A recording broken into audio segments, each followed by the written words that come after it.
2025 సంవత్సరం నుండి 2026 సంవత్సరం వరకు శ్రీ విశ్వవసునామ సంవత్సరంలో ఈ ఉగాది రాశి ఫలితాల గురించి తెలుసుకుందాం. ముందుగా మేషరాశి ఫలితాల విషయానికి వస్తే ఉగాది సంవత్సరం మేషరాశి వారికి ఆదాయం 2, వ్యయం 14గా ఉంటుంది.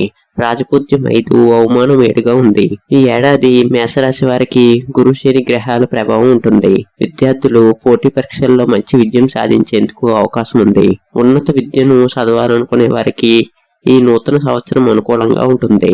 విదేశీయ విద్య అభ్యసించాలనుకునే విద్యార్థులకు ఈ సమయం అనుకూలంగా ఉంటుంది. ఇక ప్రేమ విషయానికి వస్తే ప్రారంభంలో శుభ ఫలితాలు వస్తాయి. సంవత్సరం మధ్యలో రాహువు కేతు ప్రభావంతో ప్రేమ సంబంధాల్లో కొన్ని సమస్యలు ఎదురవుతాయి. మేషరాశి వారికి మొండి పట్టుదల కలిగి ఉంటారు. ఉత్సాహంగా కలిగి ఉంటారు. ధైర్యశాలి, ఆనందంగా ఉండే స్వభావం కలిగిన వారు. మేషరాశి వారు సాహసం మరియు వీరత్వానికి సంబంధించిన పనుల్లో ఆసక్తి చూపుతారు. కుటుంబ సౌఖ్యం, మానసిక ఆనందం, ధనలాభం లాంటి శుభవార్తలు ఉంటాయి. ఈ సంవత్సరం బంధుమిత్రులతో విభేదాలు వచ్చే అవకాశం ఉంది. ఆర్థిక ఇబ్బందులు తొలగుతాయి.